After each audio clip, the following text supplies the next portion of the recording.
காளியம்மன் கோயில் நகை திருட்டு போகும்போது இதே அறநிலையத்துறை என்ன பண்ணுச்சு? அப்ப இதே அரசாங்கம் என்ன செஞ்சுச்சு? அவங்களாம் ஏன் அடிக்கல? ஏன் அடிச்சு நீ கொல்லல? இப்போ இவன் ஒரு சாதாரண நடுத்தரம் பாதி அப்படின்றனால இது திட்டமிட்ட கொலை. இடைமாற்றம்ன்றது ஏமாற்று வேலை. ஒரு 6 மாசம் இல்ல 1 வருஷம் சஸ்பெண்ட்ன்றீங்க இதுன்றீங்க. அப்ப ஏதோ ஒரு இடத்துல அவனுக்கு டூட்டி கொடுத்துருவீங்க. அப்ப பாதிக்கப்பட்டவன் பாதிக்கப்பட்ட குடும்பம். உங்கள் பைக்லேயோ உங்கள் கார்லேயோ நீங்கள் நகை வச்சுருக்கீங்க அப்படின்னா நீங்கள் என்னை நம்பி நீங்கள் சாவி கொடுப்பீங்களா? கொடுக்க மாட்டீங்க. இப்போ சம்மந்தப்பட்டவங்க அப்போயே இடத்துல பார்த்துருக்கோம். ரிட்டன் போய் திரும்ப வந்து தான் இந்த இது நடந்துருக்கு. இந்த அம்மா கம்ப்ளைண்ட் கொடுத்தது இவங்களுக்கு சம்மந்தப்பட்ட உயர் அதிகாரி யாரோ சொல்ல போய் தான் இந்த வேலை நடந்தது. அக்யூஸ்ட் கிடையாது. சிவகங்கை மாவட்டத்தில் அஜித் குமார்ன்ற பேரில் ஒரு சின்ன ஒரு அடிதடியோ ஒரு கிரேமோ சொல்லுங்கள். அவன் கஷ்டப்படுற குடும்பம். அவனுடைய உழைப்புல தான் அவங்க அம்மா அவன் தம்பி. அதாவது ஒரு விசாரணை கைதி விசாரணைன்னு போது எஃப்ஐஆர் ஃபைல் பண்ணி இதை நேரடியாக ஸ்டேஷனுக்கு கொண்டு போயிருக்கணும். ஆனால் இவங்க ஸ்டேஷனுக்கு கொண்டு போகவில்லை. திருப்போணம் பயஸ்கோல் பின்னால் போலீஸ் ஸ்டேஷன் இருக்குதா? அதாவது விரைவு தனிப்படை எங்கே இருந்து வந்துச்சு? உண்மை முழுக்க மறைக்கப்படுறது. உண்மை வெளிச்சத்துக்கு வர வேண்டும். அஜித் குமார் களவாணியா, அதாவது நல்லவனா?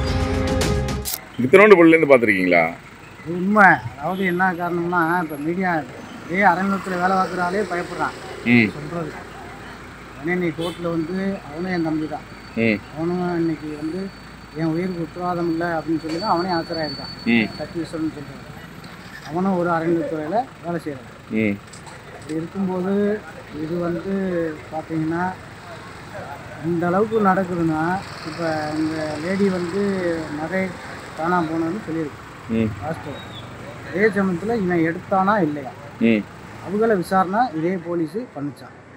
ஒரு கேள்வி சரிங்களா? அப்போ இருக்கப்பட்டவனுக்கு ஒரு நியாயம், இல்லாதவனுக்கு ஒரு நியாயம். அதுதான் உண்மை. இப்போ எடுத்துக்கிட்டிங்கன்னா இதே சோஷியல் மீடியாவில் எங்கே இருந்தாலும் எவ்வளவோ கொள்ளையடிக்கிறான், என்னென்னமோ பண்ணுறான், கஞ்சா கடத்துறான், அவனை பூரா முதல் மரியாதையாக கொண்டு போகிறான். அப்போ ஒரு மனிதன் அவனே திருடிருக்கட்டும், திருடிருந்தாலும் அவனை கொண்டு போய் சேர்க்குறது கரெக்டான முறையில் எல்லாமே. அதாவது சட்டத்திட்டங்கள் எவ்வளோ இருக்குது, எவ்வளவோ ஒரு கொள்ளையடிக்கிறான், என்னவோ பண்ணுறான். அப்போ இந்த அளவுக்கு நடக்க முடியும். இது திட்டமிட்டு ஒருத்தனை மட்டும் டார்கெட் பண்ணி இவனை மட்டும் பழிவாங்கும் நோக்கத்தில் தான் இந்த போலீஸு எல்லா செயலும் பண்ணியிருக்காங்க. இதை வடப்புறம் கிராமம் ஏன் பக்கத்தில் உள்ள கடைக்காரர்களுக்கு அனைத்து பேர்த்துக்குமே தெரியும் சரிங்களா? ஆனால் உயிருக்கு பயந்து நாளைக்கு நம்மளுக்கு எதுவும் ஆயிருமோ அப்படின்ற ஒரு உச்சத்தில் தான் இன்றைக்கி தமிழ்நாடு விலையும் கொண்டு இருக்குது சரிங்களா? ஆனால் இதில் இப்போ நகை காணாமல் போயிடுச்சு. அப்போ இவங்க இதுவரையும் அவங்கள விசாரிச்சுக்காங்களா? கிடையாது. சான்றிதழ் ஒரு இது கம்ப்ளைண்ட் கொடுத்தவங்களா? ஆமாம். நகை உண்மையிலேயே காணாம போச்சானோ, அதாவது ஒரு நல்லா நகை உண்மையிலேயே நீ கொண்டு வந்தியா அப்படின்னு சொல்கிறீங்க. நீங்கள் நகை இப்போ உங்களுடைய வண்டியிலையோ உங்கள் பைக்லேயோ உங்கள் கார்லேயோ நீங்கள் நகை வச்சுருக்கீங்க அப்படின்னா நீங்கள் என்னை நம்பி நீங்கள் சாவி கொடுப்பீங்களா? நான் கேட்குற ஒரே கேள்வி. ஓகே. நீங்கள் பொருள் வச்சுருக்கீங்க சார், நீங்கள் வச்சிருக்க போகும்போது நான் பயப்படுவேன். சாவி கொடுக்கும்போது நான் என் பொருளை எடுத்துக்கிட்டு கொடுப்பேன். கொடுக்க மாட்டேங்க. என் பொருள் இருக்கு உள்ளன்னா நான் எடுத்துக்கிட்டு தான் கொடுப்பேன். இதில் என்ன? அப்போ சம்மந்தப்பட்டவங்க அப்பயே இடத்துல பார்த்துருக்கோம். பார்க்க கிடையாது. இது உண்மையை மறைக்கிறாங்க. ரிட்டன் போய் திரும்ப வந்து தான் இந்த இது நடந்துருக்கு சரிங்களா? அப்போ இந்த அம்மா கம்ப்ளைண்ட் கொடுத்தது இவங்களுக்கு சம்மந்தப்பட்ட உயர் அதிகாரி யாரோ சொல்ல போய் தான் இந்த வேலை நடந்துருக்கு. இதில் என்ன அப்படி பார்த்தீங்கன்னா, சிவகங்கை மாவட்டம் இப்போ இன்றைக்கி தற்காலிகமாக சஸ்பெண்ட் பண்ணியிருக்கோம்னு எல்லா செய்தியும் வரப்போய் தான் இந்த அளவுக்கு நான் பேசிக்கிட்டு இருக்கிறேன். அதே சமயத்தில் சஸ்பெண்ட்றது ஏற்கத்தக்கது அல்ல. இது திட்டமிட்ட கொலை. மதுரை ஹைகோர்ட்டு கிளையே தெக்க தெளிவாக பதில் அளிச்சிருக்கு. அதன் காரணமாக மாவட்ட எஸ்பி டிஸ்மிஸ் பண்ணி அவர் ரிமாண்ட் பண்ணார். மானாமதுரை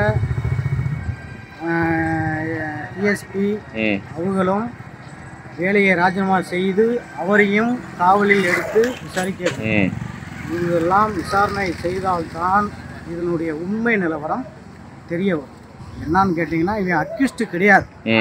நீங்கள் சிவகங்கை மாவட்டத்தில் நீங்கள் எங்கே போனாலும் இதே அஜித்குமார்ன்ற பேரில் ஒரு சின்ன ஒரு அடிதடியோ ஒரு கிரேமோ இல்லை இது பண்ணேன் அப்படின்னு மட்டும் ஒரு ரீசன் மட்டும் சொல்லுங்கள். அதுக்கு நீங்கள் என்ன பதில் கேட்டாலும் நாங்கள் கொடுக்க தயார். சரிங்களா? அப்படி இருக்கிற சூழ்நிலையில் அவன் வந்து கஷ்டப்படுற குடும்பம். அப்போ அவனுடைய உழைப்பில் தான் அவங்க அம்மா அவன் தம்பி ஒன்று இருக்கிற குடும்பம். இது வரலாம் சோசியல் மீடியா அனைத்துலையுமே எல்லாம் பார்த்துருப்பீங்க.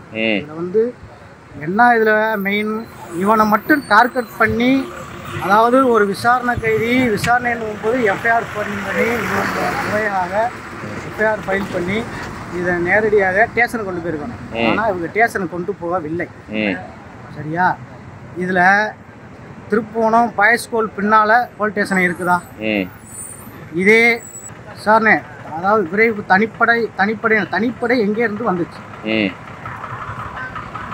நான் ஒரு சாதாரண ஒரு குடிமகன்.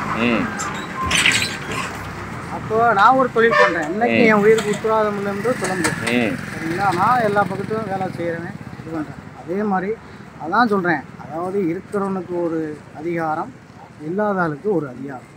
இந்த இது போலீஸ் டிபார்ட்மெண்ட்டு இது கடைபிடிக்கிறது.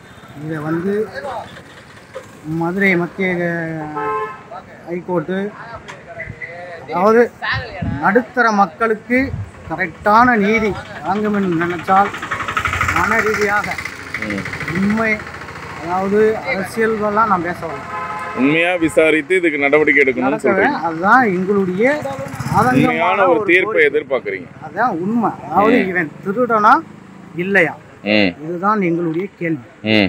சரிங்களா? வடப்புறத்தில் இப்போ இதே அறநிலையத்துறை என்ன பண்ணுச்சு? காளியம்மன் கோயில் நகை திருட்டு போகும்போது இதே அறநிலையத்துறை என்ன பண்ணுச்சு? இப்போ இதே அரசாங்கம் என்ன செஞ்சுச்சு?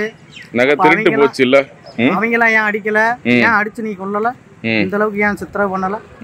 அப்போ இவன் ஒரு சாதாரண நடுத்தரம் பாதி அப்படின்றனால, ஆனால் இது யாரோ ஒரு ஏவல்னால தான் அந்த வேலையை நடந்துருக்கு. இது அரசுன்று நம்ம சொல்ல விரும்பவில்லை. மதுரை ஹைகோர்ட் வந்து இதை வந்து கண்டிப்பாக ஒரு சட்ட ரீதியான உண்மை வந்து வெளிச்சத்துக்கு வர வேண்டும். அஜித்குமார், அதாவது எப்படி சொல்கிறது, இப்படி சொன்னால் களவாணியா அதாவது நல்லவனா, இந்த பதில் கண்டிப்பாக தமிழ்நாட்டில் வர வேண்டும்.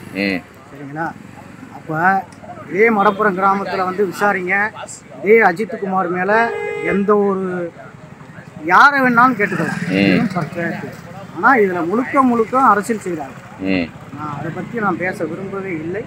இருந்தாலும் கூடிய இன்னைக்கு உலக அளவில் போனதுக்கப்புறம் தான் இந்த இது நான் கொடுக்குறேன். ஒரு ஆதங்கம் இருக்கிறது. சரிங்களா? அப்போ இவனை மட்டும் டார்கெட் பண்ணி இவனை அடித்து இந்த அளவுக்கு சித்திரவதை பண்ணுறதுக்கு இவனுக்கு யார் அதிகாரம் கொடுத்தது? ஸ்பெஷல் டீம்ன்றாங்க. ஸ்பெஷல் டீம்னா ஸ்பெஷல் டீமு யாரோட கண்ட்ரோல் இருக்குது? இது எதுக்காக ஸ்பெஷல் டீம்? சரிங்களா? அப்போ இதெல்லாம் வந்து அதான் இன்னைக்கு டிஜிபி சொல்லியிருக்காரு, இது மாதிரி ஸ்பெஷல் டீம் வைக்கணும்னா ஆர்டர் வேணும் தான் டிஎஸ்பி சொல்கிறாரு. ஆர்டர் வேணும்னு சொல்லியிருக்காரு. இதெல்லாம் நடந்ததுக்கப்புறம் தான் சார் சொல்கிறாங்க. டிஎஸ்பி அவர் போகிறாரு, இவர் போகிறாரு, இது பண்ணுறாரு.